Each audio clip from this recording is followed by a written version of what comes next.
مودی کی حکومت اس وقت سفارتی ناکامی اور بین الاقوامی تنہائی کا بری طرح شکار ہو چکی ہوئی ہے۔ پاک فوج نے جدید ٹیکنالوجی جیسے کہ drones, anti aircraft systems کے ساتھ اپنی حکمت عملی کی برتری ثابت کی۔ اگر بھارت نے کوئی جارحیت کی تو پاک فوج اس کا پہلے سے بہتر منہ توڑ جواب دینے کی مکمل صلاحیت رکھتی ہے۔ سیاسی میدان کی ہر بڑی خبر سے آگاہ رہنے کے لیے ہمارے چینل آزاد سیاست کو سبسکرائب کریں اور بیل آئیکن کو پریس کریں۔ بسم اللہ الرحمن الرحیم۔ امید ہے آپ لوگ خیریت سے ہوں گے۔ بھارت نے ایک دفعہ پھر جنگی مشقوں کا اعلان کیا ہے جو خطے میں کشیدگی بڑھانے کی ایک اور ناکام کوشش ہے۔ مودی سرکار کے عزائم واضح ہیں، وہ اپنی ناکام پالیسیوں سے توجہ ہٹانے کے لیے پاکستان کے خلاف جارحانہ عزائم کا پروپیگنڈا کر رہی ہے۔ مودی کی حکومت اس وقت سفارتی ناکامی اور بین الاقوامی تنہائی کا بری طرح شکار ہو چکی ہوئی ہے، جو اس نے اویسی اور کانگریس کے ششی تھرور کو آپریشن سندور کا ڈھنڈورا پیٹنے کے لیے مختلف ممالک میں بھیجا، جن کو بری طرح ناکامی کا سامنا کرنا پڑ رہا ہے۔ بھارت کی معیشت گرتی جا رہی ہے، بے روزگاری عروج پر ہے اور کسانوں، اقلیتوں اور محروم طبقات کے مسائل سے توجہ ہٹانے اور اپنا ووٹ بینک بڑھانے کے لیے مودی یہ سارے کا سارا ڈرامہ رچا رہا ہے۔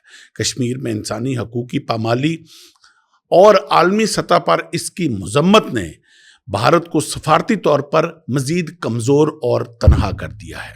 یہ جنگی مشقیں صرف ایک ڈرامہ ہیں جو مودی کی ناکامیوں کو چھپانے کی ایک اور ناکام کوشش ہے۔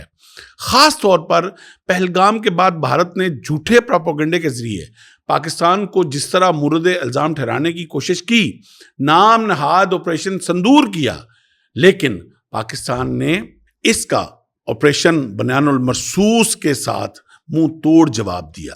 7 مئی 2025 کو بھارت نے آپریشن سندور کے تحت سرحد کے قریب میزائل داغے، جو سرحد تو عبور نہ کر سکے مگر میزائل ضرور داغے گئے۔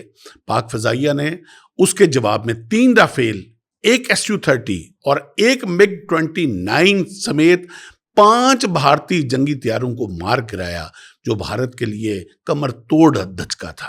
اور آج تو بی جے پی کے سبرامنیم نے بھی اعتراف کر لیا کہ پاکستان نے 5 طیارے گرائے اور کہا کہ رافیل انڈیا کے لیے سوٹیبل ہی نہیں تھا۔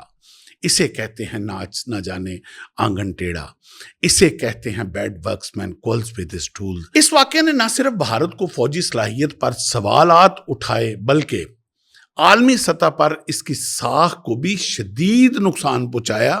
پاک فوج نے جدید ٹیکنالوجی جیسے کہ drones, anti aircraft systems کے ساتھ اپنی حکمت عملی کی برتری ثابت کی۔ یہ واقعہ 27 فروری 2019 کے بالا کوٹ واقعے کی طرح بھارت کے لیے ایک اور شرمندگی کا باعث بنا، جب پاک فضائیہ نے بھارتی طیاروں کو گرانے کے ساتھ ساتھ ونگ کمانڈر ابھی نندن کو گرفتار کیا تھا۔ آپریشن سندور کی ناکامی نے مودی کی فوجی اور سفارتی پالیسیوں کا سارا کچا چٹا کھول دیا۔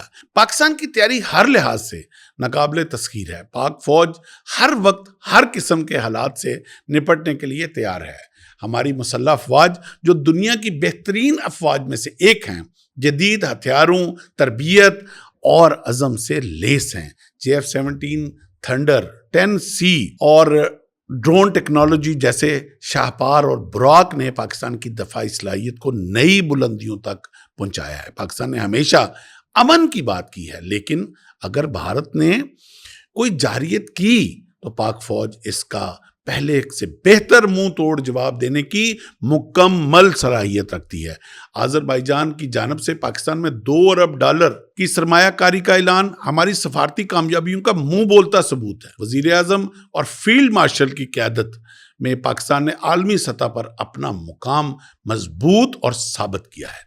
یہ سرمایہ کاری نہ صرف معاشی ترقی کو فروغ دے گی بلکہ پاک آذربائیجان تعلقات کو بھی نئی بلندیوں تک لے جائے گی۔ پاکستان کی قیادت نے ترکی، چین، سعودی عرب، ایران، مشرق وسطیٰ اور دیگر ممالک کے ساتھ بھی مضبوط تعلقات استوار کیے ہیں جو ہماری سفارتی طاقت کا مظہر ہیں۔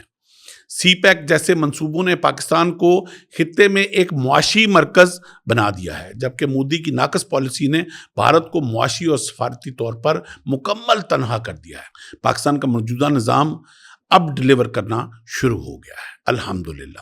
معاشی استحکام، سرمایہ کاری میں اضافہ اور بنیادی ڈھانچے کی ترقی اس بات کا ثبوت ہے کہ ہم صحیح سمت میں جا رہے ہیں۔ اداروں کی مضبوطی، شفافیت اور عوام کی فلاح کے لیے اقدامات سے نظام کو مزید تقویت ملے گی۔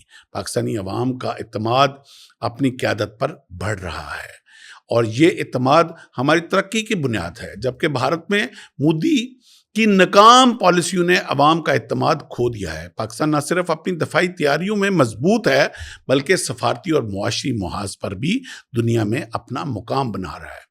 اس کے ساتھ ہی میں آج آپ سے اجازت چاہوں گا۔ اپنا بہت سارا خیال رکھیے۔